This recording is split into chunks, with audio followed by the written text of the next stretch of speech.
আসসালামু আলাইকুম। তো আজকে যে সাইটটি দেখতে পাচ্ছেন ভিডিওতে, এই কাজটি মূলত করা কাজটি করেছিলাম আমি অনেক আগে, প্রায় বছর দেড়েক এরকম হবে।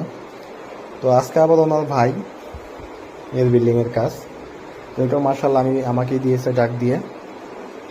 তো এটাও আমি করছি, একবার সেম টু সেমই মাল ইউজ করা হয়েছে, দুই ভাইয়ের বিল্ডিং একই মালামাল ইউজ করা হয়েছে।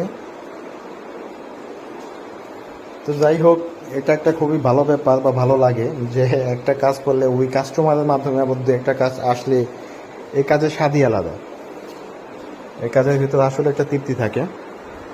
তো আমরা সর্বোচ্চ চেষ্টা করি যে এক একটা কাজ যাতে সুন্দর করে করতে পারি, আর ওই কাস্টমার দ্বারাই যাতে আমরা কাজ পাই, এটাই আমাদের মূল টার্গেট থাকে আমাদের কাজের। তো আলহামদুলিল্লাহ আমরা সর্বোচ্চ সন্তুষ্টি দেওয়ার চেষ্টা করি কাজে। এখানে আমরা কাজ করেছি আপনার থাই গ্লাসের জানালা প্লাস পর্দার পাইপ, পর্দার ব্যাপারে ক্লাম, এগুলো ফিটিংস করেছি। তো মার্শাল্লাহ কাজটিও খুব সুন্দর হয়েছে, খুব